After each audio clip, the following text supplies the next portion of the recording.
Hi everybody, this is the Baseball Head, the amazing, spectacular, terrific, the great one, the People's Champion, your host, and welcome back to the Baseball Head 2. I hope you like this video and hit that subscribe button. So I'm going to talk about one of the weirdest stories I think we've all seen in a long time. I mean, this is a very strange story, and it's a very odd situation. You know that cheating is not really acceptable in sports. Because, fans want to know if the games are up and up. And usually, if there's cheating, it's usually on the side of the team that you're on, for the most part, other than maybe the White Sox scandal. The White Sox cheated because they wanted to make some money on the side because the 1919 White Sox owner, Charles Finley, did not want to, Comiskey, did not want to pay them, specifically at Seacott. He didn't want to pay him, for the 30 wins that he wanted to have that year. He had 29 wins. In 1919, he was supposed to get a bonus. He didn't get it. The team didn't get fresh champagne when they won the pennant, and they were very disgruntled.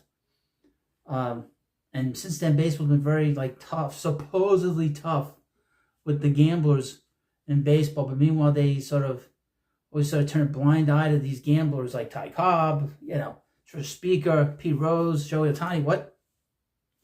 And they go through all this, but this is a weird situation because you had this happening in the minor leagues, this story, with a player who's just recently drafted.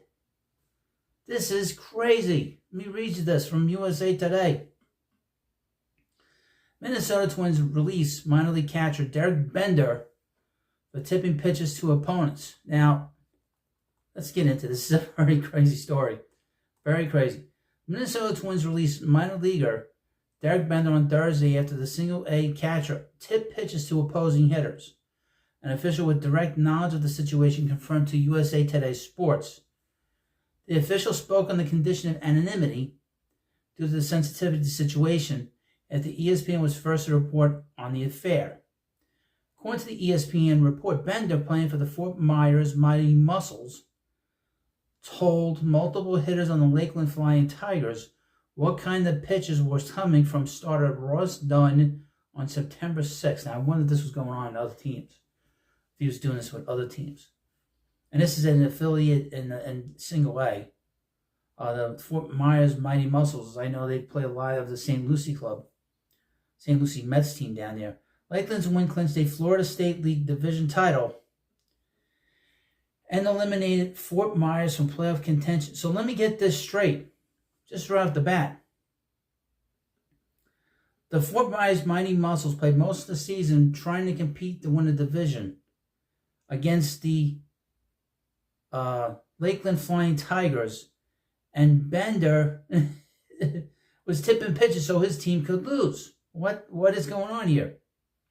Lakeland coaches brought Bender's tipping to the attention of the Fort Myers staff after the game. Well, at least they were honest. The other team could have said, "We're not doing this. We're not going to tell you what's going on." This is a report according to ESPN.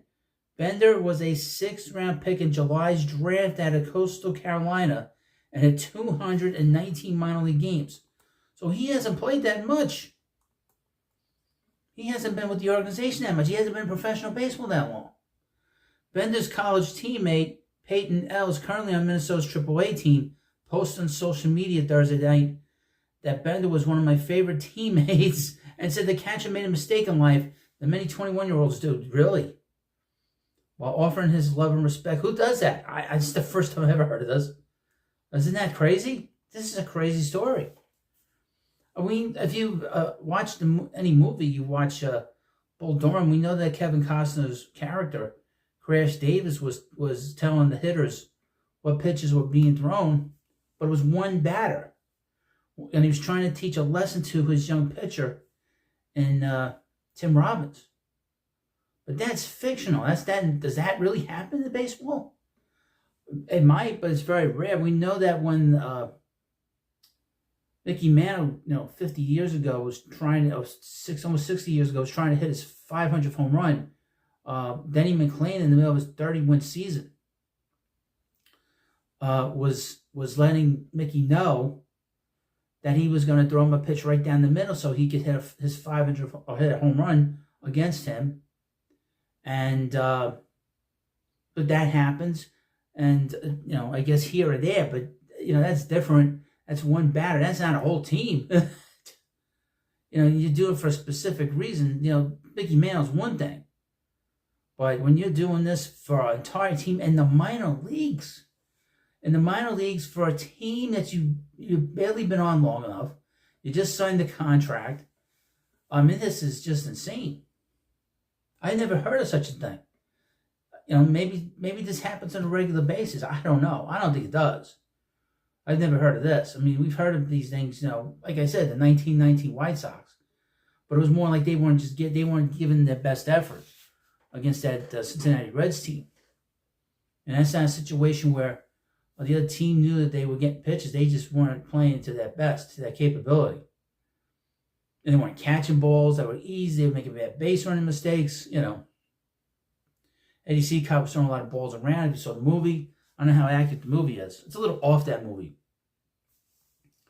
By the way, the movie doesn't talk about, it makes the heroes, the media are made out to be the heroes, but there were a couple of people on the periphery that were very important. In particular, the legendary, iconic Christy Mathewson at the time, who had just come back from World War I and was watching this game, and he was very aware of the cheating that was going on. So it wasn't only a matter of time before that got out, because too many people knew what was going on. There were too many gamblers involved, too much money being gambled on in that series. But anyway, I don't know if this player was gambling on the team, against his own team, gambling for this, the mighty muscles. I don't know. Bizarre situation. Maybe he just wanted to go home. Maybe he didn't want to play any. I mean, he might have had a long college year. Didn't want to play another week of baseball and just said, F it. I want to go home. Had this whole off season on and said, yeah, I'll tell them basketball, breaking ball, sweeper. It might have happened. Who knows? Well, you let me know what you think about this video, and a very strange story to discuss. And of course, let me know in the comment section. Thank you for watching, and I'll see you later.